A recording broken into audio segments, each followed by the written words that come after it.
I've always been fairly calm about the nuclear angle because, again, I don't think Russia wants to go down that path. It wants to keep a war away from its soil, and it has that sort of cultural memory of 25 million dead in the Second World War and doesn't want to go that way at all. Looking at what's happening to Russia at the moment, if we look as to why, or one of the reasons why the Russians pulled out of Afghanistan, it was the mothers of the soldiers that put pressure on the government at the time. The casualties coming out of Afghanistan, out of Ukraine, are horrendous at the minute. If we believe the Ukrainian Ministry of Defense as an indicator, 980,000 dead or wounded. We're getting on towards 1 million. Ukraine is now firing more and more drones into Russia. One of the biggest drone attacks from Ukraine last night. Russia's doing the same back. We've got Zelensky possibly meeting the new German Chancellor Merz in Germany today. Zelensky's landed. And Merz has come out to say that the restrictions on the range restrictions and use restrictions on Western missiles, and interestingly, he said British, French, German, and American restrictions have been removed. I haven't heard that from any of the other leaders that are around, but there's a lot of talk around the importance of the Taurus missile and Western missiles and all the rest of it. But Ukraine is hitting targets well beyond Moscow and having a military effect on them without the Western weapons. What do you think the Russians and the Russian people are making of the Ukrainian drone attacks? And do you think that the use of Western military missiles would have an appropriate military effect or potentially lead to an escalation? I mean, firstly, I'd say that it's very hard to equate the war in Ukraine with the war in Afghanistan. And I think, there's a sort of narrative by some British ex-military journalists who talk about, it's one more step, the mothers of the soldiers rise up. But actually what happened was Putin and his regime neutered those organizations before the war started.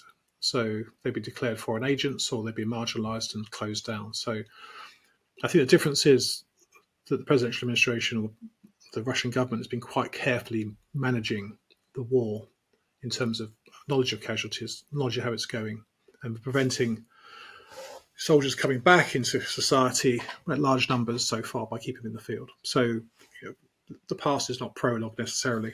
I think the other thing I'd say about drone attacks be going for a while, missile attacks, you had Storm Shadow and ATACMS, Scalp in the past, is that Russian public support for the war seems to be pretty solid.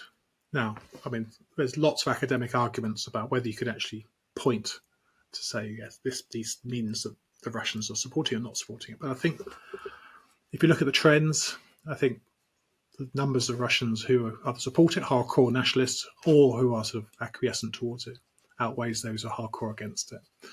And actually, recruitment went up in the Russian army after the Ukrainian incursion into Kursk. And actually, there's been no sign, as we know, at all of any public protests because of the fear of coming out against the government. So what do they think about it? I mean, I think they see it as baked in, but also they see that this is the patch. They want to see the war end. They want to see the drone attacks stop, but they want to see it end on Russia's terms, and they trust the government to do that. That's my reading of it. So I'm not expecting to see drone attacks really tipping the balance, especially the numbers. I mean, don't seem to be at the same scale as the Russians can achieve. I mean, the Russians have had punishing attacks on Ukrainian infrastructure and cities for 2 or 3 years now. That's been deliberately to target the military-industrial complex and also to target Ukrainian morale, which I think has probably worked. And we saw the attacks over the weekend as a continuation of that strategy. In return, the Ukrainians have these spectaculars, but they don't seem to have the weight to be able to do it constantly to have a significant effect on the trajectory of the war, or the Russian, should we say, deep operation, the Russian rear. And of course, the missiles, again, they are great capabilities within a certain range, but do they have, are the Ukrainians have enough? And of course, Scholz, we talk about Taurus 2 years ago, and I agree with Ben Wallace. He was the wrong man in the wrong place at the wrong time. The new chancellor has apparently lifted restrictions.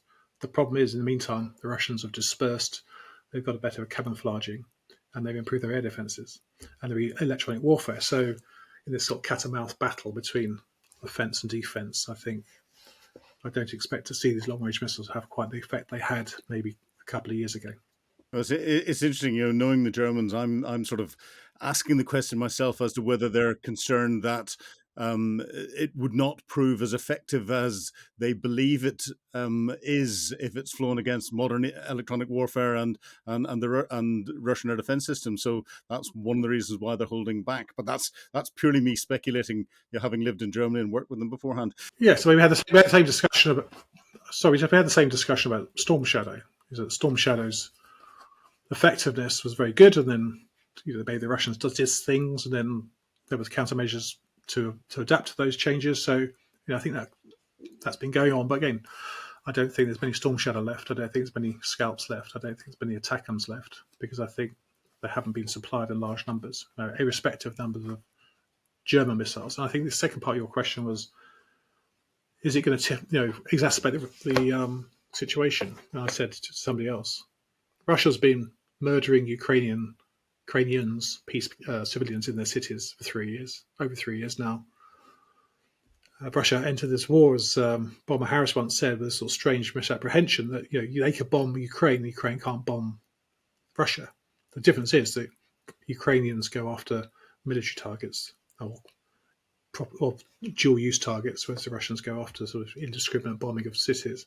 So we'll be used to Mr. Medvedev's cackling and Peskov's moaning and Zakharov's lies, but the fact is that, in truth, previous use of long-range missiles in Russia by Ukraine hasn't changed the situation, because I don't think Russia wants to escalate the conflict beyond Ukraine. I.e., want to keep it local, not make it a regional war with NATO. So do you think all this nuclear sabre rattling that happens every time there's a new piece of equipment used is merely just trying to stir the information pot to create angst in the West, but the Russians aren't serious about the use of proper weapons of mass destruction? No, I'm not. I think every time we've had these sort of military doctrine, these new nuclear doctrines come out, what Russia's been doing is clarifying its use criteria. Perhaps it lowered some of its launch criteria against aerospace attacks or use of third parties against Russia. But actually, it's been pretty consistent. As far as I'm aware, nuclear talks between the P5 nuclear nations continue, and that's good for strategic stability. Second, the Russian strategic nuclear posture hasn't changed dramatically in the last 3 years. Thirdly, Russia carries out its exercises as it's always done. It had an exercise just before the war, and that was to signal America not to get involved directly in the war. And in some terms, that's how it's worked. The rules of the game are Russia's got nuclear weapons, Ukraine doesn't. So everything in this conflict has a nuclear dimension, whether we like it or not. So it's settled down. Now, we could talk about extension of the Russian umbrella over Belarus, but that was always implied in the previous doctrine. So I've always been fairly calm about the nuclear angle, because, again, I don't think Russia wants to go down that path.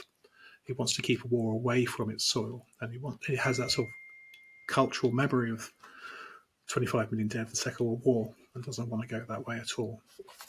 No, interesting. But Russia is, if we're to believe some of the reporting, preparing for an offensive into Ukraine from the north to create, as we keep hearing Russian commentators, I think Lavrov has said it and Peskov has said it, a buffer zone. And then there's the definition of what a buffer zone is. And one of the maps I saw is 99% of Ukraine as a buffer zone, which is Russia's previous objective anyway. And then we hear rumblings about Belarus, Russia trying to bring Belarus back into the conflict or into the game. Is this all bluster, or do you think Russians could generate sufficient combat power to mount a credible operation from the north? And if they can do that, why are they not putting it into what they're doing in the east? And do you think Russia's trying to get Belarus involved in the fight? Well, I think the main effort is still Donbass, in particular Donetsk. That's where the Russian summer offensive has already started, to try and flank some of the Ukrainian cities and try and make greater ground towards two fortress cities, and to try and get closer to the Donetsk Oblast border, which is one of his key demands. I think there's been talk from Zelensky and others about this Russian offensive from the northeast eye to follow the Ukrainians over the border from Kursk around Sumy. Again, the problem the Russians had before in 2022 was splitting their axes of effort into multiple axes of effort, none of which succeeded. So the key lesson they learned, which the Chinese also learned from this, is that you need to reduce your boundaries, you need to focus your effort, and within that front, that direction, that will have a main effort, and not start off having vainglorious attacks from elsewhere. So I expect to see diversionary attacks along the front. I expect to see the main effort in Donbass. On Belarus, I think Lukashenko has been always very, very keen not to get Belarus dragged in directly. So we know that Russia launches air attacks and drone attacks, missile attacks via that way. And also, by maintaining forces there diverts Ukraine. They can't send them all to the east. They have to keep troops along that border, which actually has been pretty quiet over the last 2.5, 3 years. The difference, of course, is Zapad, which is coming up. And I think some commentators see this as like a rehearsal about annexation of Belarus or attacking Lithuania. I think that is not what this exercise is about. I think it's a part of Russia trying to signal to the West it has credible Russian deterrence and defences along its western border. Now, we talk about a lot about Russia's tactical forces and its capability, but it's now reported it's relying on between 60 and 80% of its ammunition and artillery ammunition coming from North Korea. We're seeing artillery pieces now coming in from North Korea. It relied on Iran for its drone technology. I wonder what Iran's getting back for that. The Russian big armored vehicle storage depots are emptying, if not are completely empty now, 3 years into the conflict. Can Russia's defense industrial base sustain its level of operations and its level of losses at the moment? So I've been reading about this over this last week. I think the Russian military industrial complex has sort of stepped up. It was really bad before 2021. It has stepped up. It had a lot of money. It's running more shifts. And it's had more focus. Medvedev has been sent into the factories threatening death to bad managers. But the other problem is it suffers from capacity issues. It suffers from access of tech. It suffers from corruption and poor management, lack of investment, lack of tooling. So what it's really been able to do is be able to refurbish and re-equip these older Soviet bits, tanks, equipment, armor fighting vehicles, and not be able to provide those sort of exquisite newer capabilities. Now, that's fine, isn't it? Because, somebody said a tank is a tank. Whether it's a T-72 or it's a T-90 or T-84 or T-64, it's a tank. And the way the Russians have been using it in the field, it doesn't have to be an Abrams or a Challenger 3 or super-duper Armat tank. So the analysis I've read about the military-industrial complex is actually production capacity has plateaued. So the shell capacity has gone up. They're producing more long-range missiles, both Caliber air-launched and Iskander. It's providing more equipment to the front, perhaps not well-beating, but good enough in the sort of lower quality army you've got. The problem they've got, the real problem for the Russians is, can they go beyond this? This sort of semi-mobilization of the state has brought it to a certain level, and it's sort of maybe grinding a victory out now.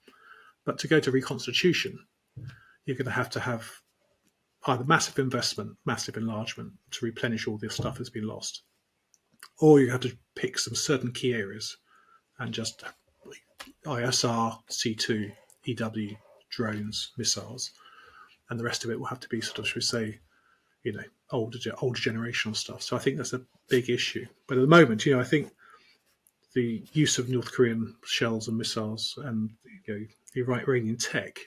I know that Russia has taken a lot of that tech, is actually now producing it back in Iranian tech, now in Russia itself through factories in Russia.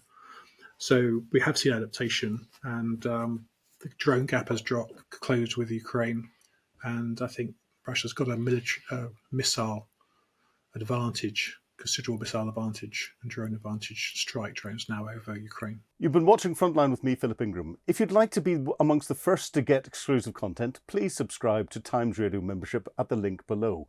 You can also listen to Times Radio for the latest updates on global affairs or read about them at thetimes.com.